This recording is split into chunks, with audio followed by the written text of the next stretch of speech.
सोचो, अगर एक मच्छर जिम ज्वाइन कर ले और एक हाथी से बोले, भाई वेट मेरा चेक करना। ऑब्वियसली ये कंपैरिजन बेकार है।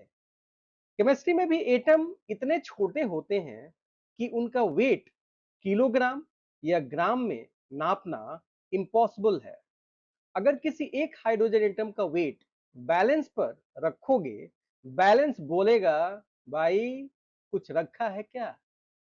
इसी प्रॉब्लम को सॉल्व करने के लिए साइंटिस्ट ने बोला, चलो किलोग्राम को रिटायरमेंट देते हैं और एक नया यूनिट बनाते हैं जिसको हम लोग आज एटॉमिक मास यूनिट बोलते हैं। और इसे हम लोग शॉर्ट फॉर्म में एमयू या इसको हम लोग यू से रिप्रेजेंट करते हैं। अब एक और कंफ्यूजन, एक एटम का वेट तो समझ आ गया, लेकिन जब दो या तीन एटम मिलकर गैंग बना लेते हैं, जैसे H2O या CO2, तो उन सबका टोटल वेट क्या होगा। बस वही वजह है आज का हीरो, यानी आज का हमारा जो टॉपिक है वो है atomic mass and molecular mass. और टेंशन मत लो, इस चैप्टर के बाद H2O का वेट निकालना उतना ही इजी लगेगा जितना मैगी बनाने में 2 मिनट का बोलना। ठीक है, तो चलिए शुरू करते हैं हम लोग atomic mass and molecular mass.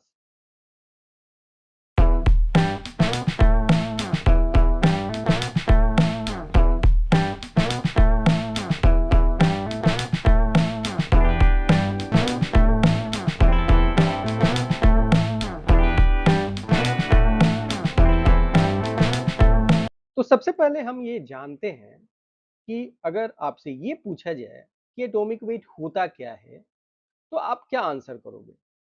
तो देखिए, अगर मैं एटॉमिक वेट की बात करूं तो हम बोलते हैं कि mass of an atom equal to summation of mass of subatomic particles. यानी एक्चुअली एटम का जो मास आएगा, मास के अंदर जो भी सब एटॉमिक पार्टिकल्स का जो मास होगा, उसको अगर आप सम कर देते हो तो एटम का वेट आपको निकल जाएगा। जैसे एटम के अंदर जो सब एटॉमिक पार्टिकल्स होते हैं वो इलेक्ट्रॉन, प्रोटॉन, न्यूट्रॉन होते हैं। तो हम इन्हीं के बारे में बात कर रहे हैं। तो अगर इन सभी के मास को अगर आप ऐड कर देते हैं तो उस पार्टिकुलर एटम का वेट कैलकुलेट हो जाता है। यानी एटॉमिक मास इक्वल्स टू क्या होता है, number of proton into mass of proton plus number of neutron plus mass of neutron. Actually electron का जो मास होता है वो बहुत नेग्लिजिबल होता है, इसलिए हम उसको यहाँ पे कंसीडर नहीं करते हैं। हम लोग एटॉमिक मास कैलकुलेशन में सिर्फ और सिर्फ न्यूट्रॉन एंड प्रोटॉन को ही कंसीडर करते हैं। और जब भी आपको किसी भी एटम के अंदर उस एटम का एटॉमिक मास निकालना है तो आपको उसमें नंबर ऑफ न्यूट्रॉन देखना है और नंबर ऑफ प्रोटॉन देखना है, इन दोनों को ऐड कर देना है। ठीक है, नंबर ऑफ न्यूट्रॉन में आप मास ऑफ न्यूट्रॉन से मल्टीप्लाई कर दीजिएगा तो टोटल मास ऑफ न्यूट्रॉन निकल जाएगा। उसी तरीके से नंबर ऑफ प्रोटॉन में आप मास ऑफ प्रोटॉन मतलब एक प्रोटॉन के मास से मल्टीप्लाई कर दीजिएगा तो टोटल प्रोटॉन का मास निकल जाएगा। और इस तरीके से आप वहां पे एटॉमिक मास लिख सकते हैं। यहाँ पे मास ऑफ प्रोटॉन और मास ऑफ न्यूट्रॉन इक्वल होते हैं, और ये किसके इक्वल होते हैं, 1 mu के इक्वल होते हैं। इसको हम लोग u से भी लिखते हैं या इसको हम लोग amu से भी लिखते हैं। तो आइए हम फाइनली क्या देखते हैं कि एटॉमिक मास जो होगा वो बेसिकली किसके इक्वल हो जाएगा, number of proton plus number of neutron. और इसमें हम लोग लास्ट में जो यूनिट लगाते हैं वो एमयू यूनिट लगाते हैं। जब भी लास्ट में एमयू यूनिट लगा है, इसका ये मतलब है कि वो एक एटम के मास को आपको क्या कर रहा है, बता रहा है।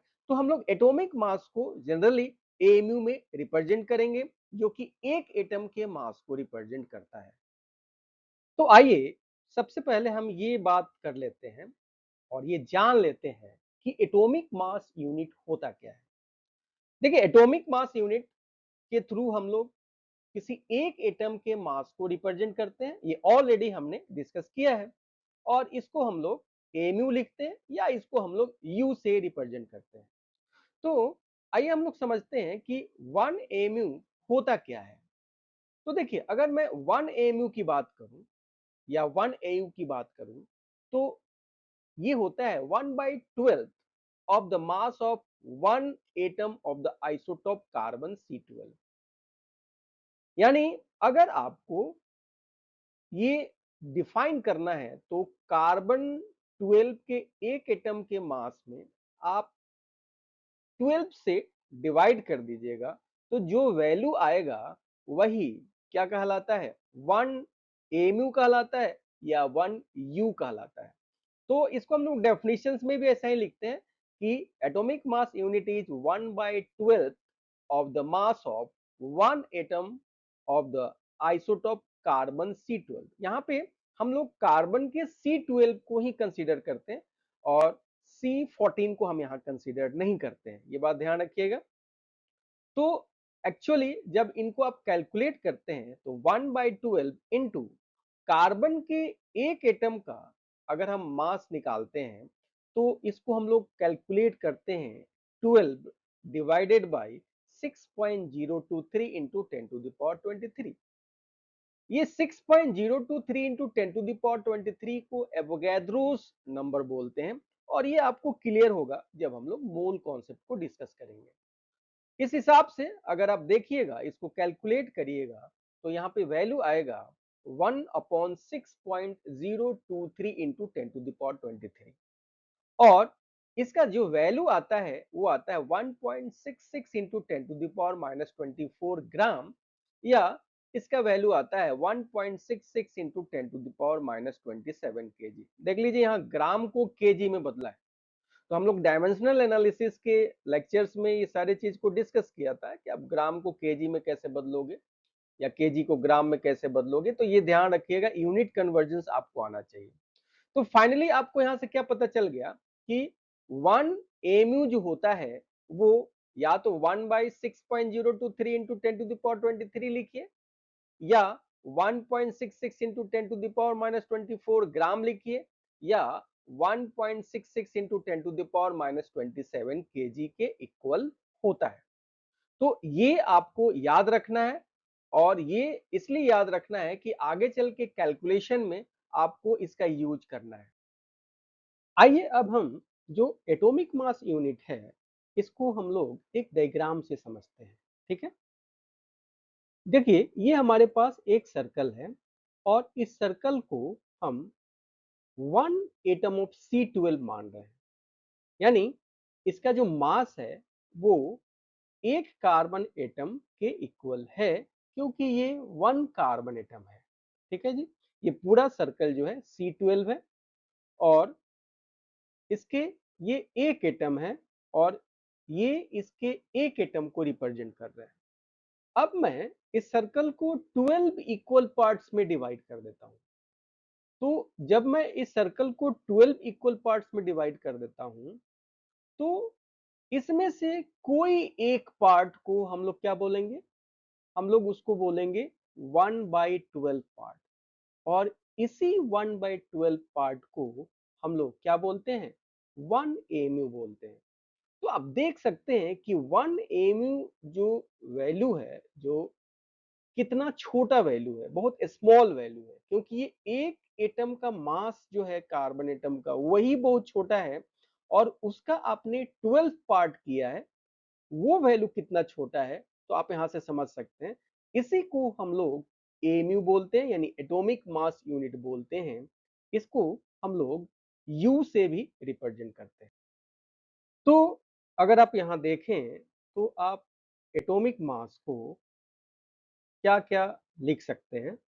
तो एटॉमिक मास को आप यहाँ पे लिख सकते हैं मास नंबर इंटू 1.66 इंटू 10⁻24 ग्राम, या मास नंबर को हम लोग ए से रिप्रेजेंट करते हैं। अब 1.66 इंटू 10⁻24 ग्राम को हम 1 एमयू बोलते हैं या 1 यू बोलते हैं या इसी को हम लोग 1 डाल्टन भी बोलते हैं। तो एटॉमिक मास को हम अगर देखें तो हम इसको कैसे लिख सकते हैं? तो अभी हमने मास नंबर इनटू एमयू लिखा। मास नंबर को हम क्या लिखते हैं? Number of proton plus number of neutron.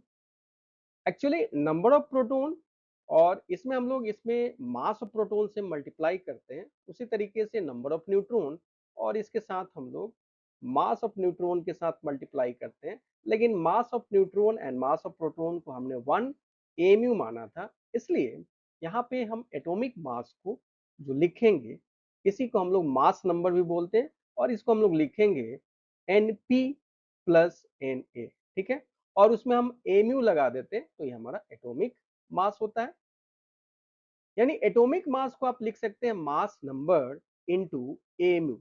ठीक है, और मास नंबर को हम लोग कैसे रिप्रेजेंट करते हैं? ए से। अगर इस एमयू को आपको ग्राम में बदलना है तो आप यहाँ पे लिखिएगा 1.66 into 10 to the power minus 24 ग्राम।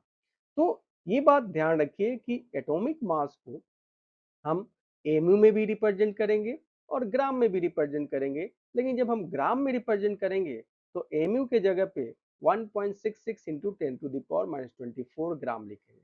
लेकिन अगर मान लीजिए आपको इस वैल्यू को केजी में लिखना होता तो आप 1.66 into 10 to the power minus 24 के जगह पे माइनस 27 केजी लिख सकते थे।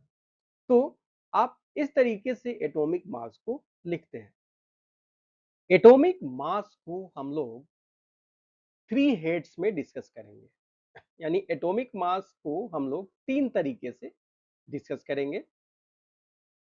एक तो हम लोग बोलते हैं एक्चुअल एटॉमिक मास या इसी को हम लोग एब्सोल्यूट एटॉमिक मास के नाम से जानते हैं। दूसरा है relative atomic mass and third one is gram atomic मास। देखिए सभी एटॉमिक मास हैं लेकिन इन सब का अलग अलग मीनिंग होता है।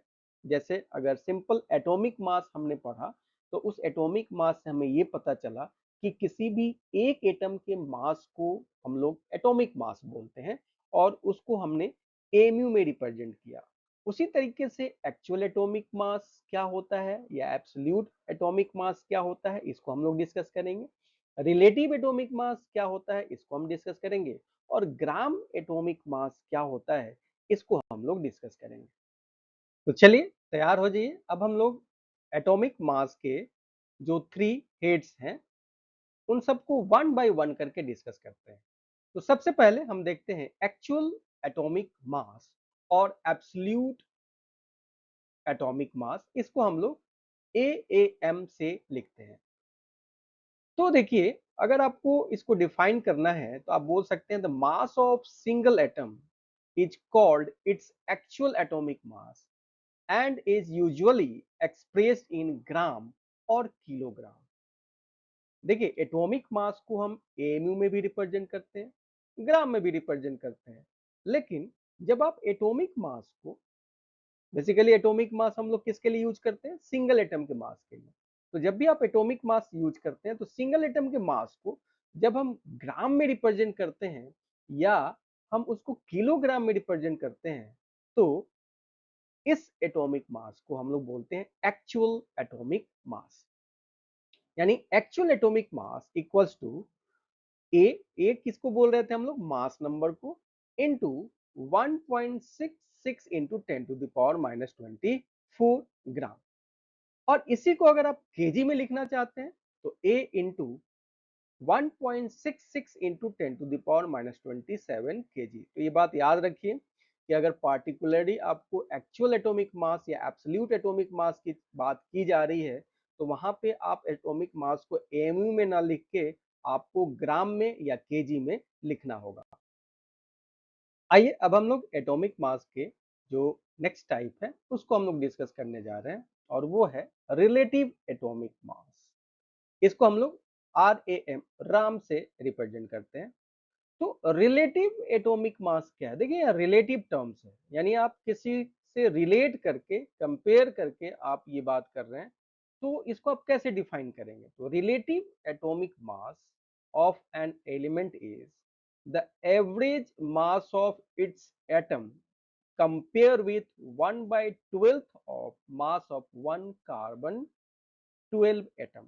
ठीक है, यानी अगर आप राम को लिखिएगा तो average mass of an atom लिखना पड़ेगा और उसमें डिवाइड करना पड़ेगा 1/12 mass of A carbon C12 atom. अब देखिए, एवरेज मास ऑफ एटम को हम लोग एक्चुअल एटॉमिक मास बोलते हैं और उसमें आपने डिवाइड कर दिया 1/12 mass of A C12 atom. तो बेसिकली रिलेटिव एटॉमिक मास जो है वो क्या है, प्योर नंबर है, इसका कोई यूनिट नहीं होता है। तो आप यहाँ पे देख सकते हैं कि रिलेटिव एटॉमिक मास को आप क्या क्या लिख सकते हैं और इसका यूनिट नहीं होता है, तो ये प्योर क्या है, नंबर है। अब आइए हम लोग नेक्स्ट टर्म को डिस्कस कर रहे हैं जिसका नाम है ग्राम एटॉमिक मास। इसको हम लोग GAM से लिखते हैं। बेसिकली जो ग्राम एटॉमिक मास होता है, इसमें हम लोग करते क्या है, जो भी एटॉमिक मास होता है उसमें हम लोग ग्राम से मल्टीप्लाई कर देते हैं। ठीक है, यानी gram atomic mass is atomic mass of an element express in gram. यानी आप इसको दूसरे तरीके से अगर बोलिएगा तो gram atomic mass is the mass of 1 mole of atoms of an element express in gram. ठीक है, तो जब आपके पास 1 मोल एटम है किसी एलिमेंट के, उसके एटॉमिक मास को जब आप ग्राम में रिप्रेजेंट करते हैं तो that is known as gram atomic mass. तो ये आप डिफरेंस आप समझ गए होंगे कि atomic mass, actual atomic mass, relative atomic mass and gram atomic mass में क्या डिफरेंसेस है।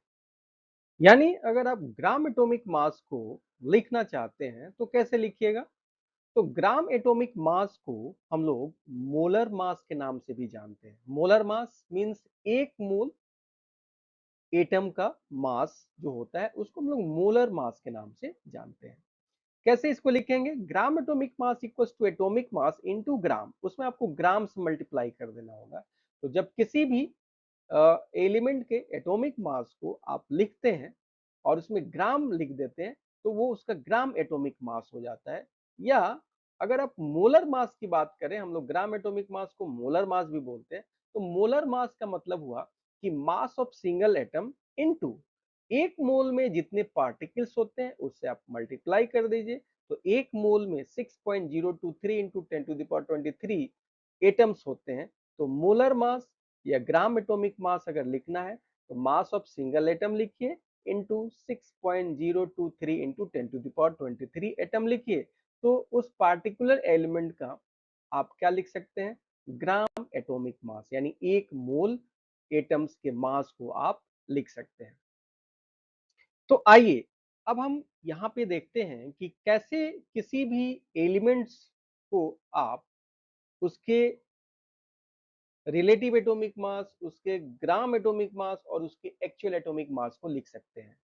तो सबसे पहले हम एलिमेंट का कॉलम बनाएंगे, फिर राम मतलब रिलेटिव एटॉमिक मास का, फिर आम यानी एक्चुअल एटॉमिक मास का, और लास्ट में हम लोग गम यानी ग्राम एटॉमिक मास के बारे में देख लिखेंगे। जैसे हमारे पास है हाइड्रोजन, तो हाइड्रोजन के रिलेटिव एटॉमिक मास कैसे लिखेगा, तो हमने क्या बोला था कि रिलेटिव एटॉमिक मास प्योर नंबर होता है, इसमें हम लोग कोई यूनिट यूज नहीं करते हैं।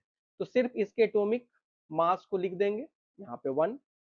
एक्चुअल एटॉमिक मास में हमने क्या बोला था कि इसको या तो ग्राम में रिप्रेजेंट करना होता है या तो केजी में। तो हम यहाँ पे एटॉमिक मास इनटू 1.67 इंटू 10⁻24 ग्राम लिख सकते हैं, जिसका वैल्यू इतना ही होगा। और अगर ग्राम एटॉमिक मास लिखना है तो आप एटॉमिक मास में ग्राम ऐड मल्टीप्लाई कर दीजिए, तो आपके पास हो गया 1 ग्राम। हीलियम को आप RAM कैसे लिखिएगा, 4। यहाँ पे आम कैसे लिखिएगा, 4 इंटू 1.67 इंटू 10⁻24। और गम कैसे लिखिए, ग्राम एटॉमिक मास हो जाएगा 4 ग्राम। ठीक है, सेम उसी तरह लिथियम का आप देख लीजिए।